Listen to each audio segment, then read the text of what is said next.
Hello साथियों, कैसे हो आप सब। आशा करता हूँ आप सब अच्छे होंगे और अपने एग्ज़ाम को लेके आप लोग पूर्ण रूप से डेडिकेटेड होंगे साथियों।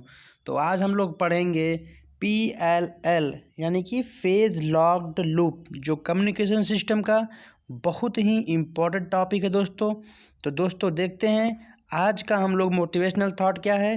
क्लास शुरू करने से पहले हम लोग मोटिवेशनल थॉट देखते हैं। मोटिवेशनल थॉट को हम अपनी ज़िंदगी में लागू करने की कोशिश करते हैं साथियों। तो साथियों मोटिवेशनल थॉट है, सफलता की पोशाक कभी तैयार नहीं मिलती, इसे बनाने के लिए मेहनत का हुनर चाहिए। बिल्कुल सही बात है दोस्तों, बिल्कुल सही लाइन और सटीक लाइन लिखी हुई है कि जो सफलता होती है, जो लाइफ में सक्सेस मिलता है, वो बिना मेहनत के नहीं मिलता। क्योंकि दोस्तों बिना मेहनत के इस ज़िंदगी में कभी कुछ भी नहीं हासिल होने वाला है साथियों। क्योंकि कहा गया है कि बिना कुछ किए जय जयकार नहीं होती, लहरों से डर के नौका पार नहीं होती, कोशिश करने वालों की कभी हार नहीं होती। तो साथियों सफलता एक ऐसा पोशाक है जो पसीना बहाने से ही मिलता है साथियों। तो इसमें देखिए एक व्यक्ति को दिखाया गया, एक भाई साहब हैं, बहुत ही जोर लगा रहे हैं। तो इसी तरह हम लोगों को अपनी लाइफ में जितनी भी समस्या, जितनी भी प्रॉब्लम आए, उन सभी प्रॉब्लमों को फेस करना है और अपनी लक्ष्य के प्रति हमेशा फोकस रहना है साथियों। तो इसी लाइन के साथ हम लोग क्लास को शुरू करेंगे। तो दोस्तों आशा करता हूँ आप अपने लाइफ में अपनी सफलता के प्रति पूर्ण रूप से डेडिकेटेड रहेंगे साथियों, और जी जान लगा के, रात दिन लगा के आप मेहनत करेंगे। चलिए साथियों चलते हैं आगे। दोस्तों हमारे इस channel tech non tech education centre पे प्रीवियस ईयर की क्वेश्चन सीरीज का इलेक्ट्रॉनिक्स इंजीनियरिंग के लिए क्लासेस चल रही हैं साथियों। इस क्लास को देखना ना भूलिएगा, इससे आपको पता चलेगा कि किस लेवल के क्वेश्चन एग्जाम में आते हैं और किस क्षेत्र से ज़्यादातर क्वेश्चन आते हैं साथियों। UPPCL JE, DRDO, ISRO, BARC, NPCIL, BEL, railway JE, इन सभी तमाम टेक्निकल क्षेत्रों में इलेक्ट्रॉनिक्स इंजीनियरिंग के जेई की परीक्षा के लिए हमारे इस चैनल पे डिजिटल इलेक्ट्रॉनिक्स की टॉपिक वाइज थ्योरी बेसिक से स्टार्ट हो गई है साथियों। और कम्युनिकेशन सिस्टम जो है इलेक्ट्रॉनिक्स इंजीनियरिंग के लिए, उसकी हम लोग आज क्लास लेंगे साथियों। उसका इम्पॉर्टेंट टॉपिक है PLL फेज लॉक्ड लूप साथियों। उसको हम लोग पढ़ेंगे और समझेंगे, और इम्पॉर्टेंट टॉपिक जो क्वेश्चन डायरेक्ट पूछा गया है एग्जाम में, उस पर डिस्कस करेंगे साथियों। हमारे इस चैनल पे ऑल कम्पिटिटिव एग्जाम की तैयारी कराई जाती है। डेली करंट अफेयर, SSC हो, रेलवे हो, पुलिस हो, डिफेंस, हर सभी क्षेत्रों के लिए, SSC CHSL, इन सभी तमाम क्षेत्रों के लिए डेली करंट अफेयर की क्लासेस चलती हैं। साइंस की क्लासेस और रेलवे के लिए स्पेशल एनालिसिस किए हुए क्वेश्चनों का सीरीज हमारे इस चैनल पर चल रहा है साथियों। तो देखना ना भूलिएगा। और दोस्तों अगर आप हमारे चैनल पर नए हैं तो चैनल को सब्सक्राइब करिएगा और ज़्यादा से ज़्यादा लोगों के पास शेयर करिएगा स्टडी ग्रुप में, ताकि इस चैनल का ज़्यादा से ज़्यादा लोग फ़ायदा उठा सकें साथियों, और अपना क्लास ले सकें। बेल आइकन को दबाना न भूलिएगा साथियों, ताकि न्यू क्लास का नोटिफिकेशन आसानी से आपको मिल सके। चलिए दोस्तों शुरू करते हैं आज का क्लास। आज पढ़ेंगे कम्युनिकेशन सिस्टम का बहुत ही इंपॉर्टेंट टॉपिक। तो चलिए स्टार्ट करते हैं।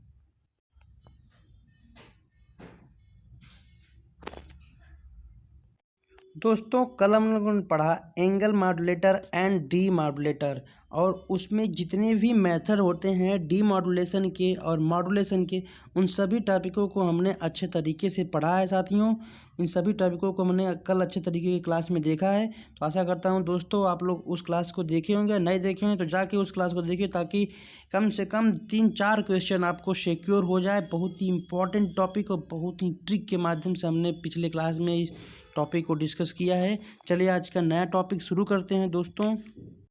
आज का नया टॉपिक है फेज लॉक्ड लूप, इसे बोलते हैं शॉर्टकट में PLL। इसका इस्तेमाल किस लिए किया जाता है? डी मॉड्यूलेशन करने के लिए ज़्यादातर PLL का इस्तेमाल किया जाता है साथियों। ये चीज़ हमने कल पढ़ा था कि PLL का इस्तेमाल डी मॉड्यूलेशन के लिए किया जाता है साथियों। PLL का फिगर है, उसमें हम यूज़ करते हैं डबल बैलेंस्ड मिक्सर। क्या यूज करते हैं? डबल बैलेंस्ड मिक्सर, और एक लो पास फिल्टर और एक एम्पलीफायर। दोस्तों। और एम्पलीफायर से फीडबैक हम लोग देते हैं किसके माध्यम से, वोल्टेज कंट्रोल्ड ऑसिलेटर यानी VCO के माध्यम से हम लोग डबल बैलेंस्ड मिक्सर को फीडबैक देते हैं। साथियों याद रखिएगा, इस फिगर को ध्यान में अपने दिमाग में सेट कर लीजिए और नोट कर लीजिए, कॉपी पेन लेकर जरूर बैठा करिए इस क्लास में साथियों। तो नोट करिए कि 2 डबल बैलेंस मिक्सर, एक लो पास फिल्टर, एक एम्पलीफायर और एक VCO यानी voltage controlled oscillator as a feedback. ठीक है दोस्तों, आशा करता हूँ आप नोट कर रहे होंगे। आप नोट करेंगे तो आपका नंबर सिक्योर रहेगा दोस्तों। एग्जाम में इससे डायरेक्ट क्वेश्चन पूछता है साथियों, फिगर से, सर्किट से। दोस्तों हम वो पॉइंट डिस्कस करेंगे जो डायरेक्ट एग्जाम में पूछे जाते हैं और ज़्यादा डीपली किसी लाइन पे नहीं जाएंगे, क्योंकि हमें एग्ज़ाम क्रैक करने हैं। तो उसी के अकॉर्डिंग, उसी की तरह, उसी के हिसाब से हम लोग क्लास को अटेंड करेंगे साथियों। इसको स्टार बनाइएगा। PLL is used for demodulation. जितना स्टार देना हो उतना स्टार दे दीजिए। ये डायरेक्ट क्वेश्चन पूछता है, काफ़ी लोग इसमें कन्फ्यूज हो जाते हैं साथियों। तो ये PLL जो है, फेज लॉक्ड लूप है, जो है वो फ्रीक्वेंसी मॉड्यूलेशन के डीमॉड्यूलेशन करने के लिए इस्तेमाल किया जाता है। आशा करता हूँ दोस्तों आप लोगों ने इसे नोट कर लिया होगा। ये आपका 1 नंबर सिक्योर साथियों। चलिए हम लोग बहुत ही इंपॉर्टेंट टॉप पॉइंट को डिस्कस करते हैं। ये जो रिमेंबर लिखा हुआ है, इस पे स्टार भी लगा हुआ है पहले से, वो चीज़ सच में स्टार के लायक है। ये बहुत ही इंपॉर्टेंट पॉइंट है कि लिखा है कि किस लिए, इफेक्टिव डीमॉड्यूलेशन। हम लोग डीमॉड्यूलेशन मेथड पढ़ रहे हैं, PLL क्या पढ़ रहे हैं, डीमॉड्यूलेशन मेथड पढ़ रहे हैं। इफेक्टिव डीमॉड्यूलेशन के लिए यानी एक अच्छे डीमॉड्यूलेशन के लिए क्या क्या जरूरी होता है, वो 2 कंडीशन को यहाँ पे नोट कराया गया है। इस दोनों कंडीशन को आप नोट करिए और हमारे साथ यहीं पे कंठस्थ करिए। आपको यहीं पे याद करके जाना है, आपको कहीं और याद करने की, भटकने की ज़रूरत नहीं है। चलिए हमारे साथ पढ़िए। The loop gain must be very large. अच्छा डीमॉड्यूलेशन, इफेक्टिव डीमॉड्यूलेशन PLL के लिए लूप गेन कितना होना चाहिए, वेरी लार्ज यानी मैक्सिमम होनी चाहिए। जितना हो सके उतना लार्ज होनी चाहिए लूप गेन। क्या, लूप गेन। और दूसरा पॉइंट क्या कह रहा है साथियों, दूसरा पॉइंट कह रहा है the loop maintain VCO output and signal phase.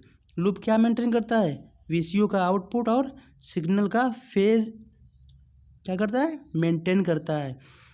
Effective in quadrature यानी क्वाड्रेचर में जो लूप होता है वो क्या करता है, VCO का आउटपुट एंड सिग्नल का फेज, इन दोनों को मेंटेन करता है साथियों। तो आशा करता हूँ आप दोनों नोट कर लिए होंगे, दोनों लाइनों को। ये बहुत ही इम्पॉर्टेंट एग्जाम के दृष्टि से है। ओके साथियों, चलते हैं हम लोग नेक्स्ट इम्पॉर्टेंट पॉइंट को देखते हैं, वो क्या कह रहा है। स्टार लगाइए, नोट करिए, फटाफट नोट करिए आप लोग नोट्स पे। लॉक रेंज, क्वेश्चन डायरेक्ट पूछता है। Lock range is the range of input signal frequency. इतने ही काफ़ी है, बस इतने ही काफ़ी है, क्योंकि क्वेश्चन बस इतने ही पूछता है। किस लिए, कितना रेंज, वो सब छोड़िए। लॉक रेंज क्या होता है, लॉक रेंज होता है the range of input signal frequency. आशा करता हूँ आपने नोट किया होगा। क्या होता है, the lock range is range of input frequency, range of input frequency. ठीक है दोस्तों, चलिए नेक्स्ट लिखा है कैप्चर रेंज। कैप्चर रेंज क्या होता है, the capture range is range of input frequency around the VCO centre frequency. क्या, around the VCO centre frequency. याद रखिए, लॉक रेंज होता है जो सिर्फ इनपुट सिग्नल फ्रिक्वेंसी का रेंज जो होता है वही, उसी को लॉक रेंज बोलते हैं। लेकिन कैप्चर रेंज किसको बोलते हैं, इनपुट फ्रिक्वेंसी जो होता है वो VCO के अराउंड कितना होता है, उसी रेंज को बोलते हैं कैप्चर रेंज। आशा करता हूँ आपको समझ में आ रहा होगा मैं क्या कहना चाह रहा हूँ साथियों। हम ये कहना चाह रहे हैं कि कैप्चर रेंज की क्या होता है और लॉक रेंज क्या होता है। तो लॉक रेंज होता है input, range of input frequency, और कैप्चर रेंज होता है range of input frequency around VCO centre frequency. Okay दोस्तों, नोट कर लिया। चलिए हम लोग नेक्स्ट पॉइंट पर डिस्कस करते हैं। नेक्स्ट पॉइंट है capture range is always less than lock range. इतना इम्पोर्टेंट है भाई, ये इतना इम्पोर्टेंट है दोस्तों कि पूछिए मत। ये पूछता है या तो सिंबल के रूप में पूछ लेगा, या तो ऐसे लाइन टू लाइन क्वेश्चन पूछ लेगा, 4 ऑप्शन देखिए क्या पूछता है, कैप्चर रेंज की वैल्यू कितनी होती है, लॉग रेंज से हमेशा कम होती है, यानी कि कैप्चर रेंज की फ्रिक्वेंसी जो होती है वो less than log range. Okay दोस्तों, आशा करता हूँ आपने इसको नोट कर लिया होगा।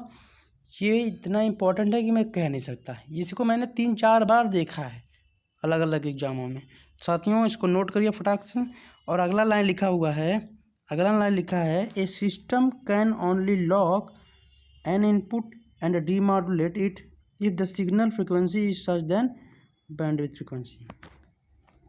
दोस्तों कोई भी सिस्टम किसी भी इनपुट को डीमॉड्यूलेट क्यों कब कर सकता है, जब उसकी फ्रिक्वेंसी जो होती है वो बैंडविड्थ फ्रिक्वेंसी से ज़्यादा या उसके बराबर होती है। मॉड ऑफ फ्रिक्वेंसी जो होता है, जिस सिग्नल की फ्रिक्वेंसी जो होती है वो अगर बैंडविड्थ की फ्रिक्वेंसी के बराबर या उससे बड़ा है तभी उसको वो डीमॉड्यूलेट करेगा। ठीक है साथियों, इस लाइन का पूरा अर्थ यही है कि डीमॉड्यूलेशन कब कर सकता है कोई भी सिस्टम, जब उस इनपुट की फ्रिक्वेंसी बैंडविड्थ की फ्रिक्वेंसी से ज़्यादा होगी या उसके बराबर होगी। बी को क्या बोले यहाँ पे, बैंडविड्थ ऑफ लूप फिल्टर।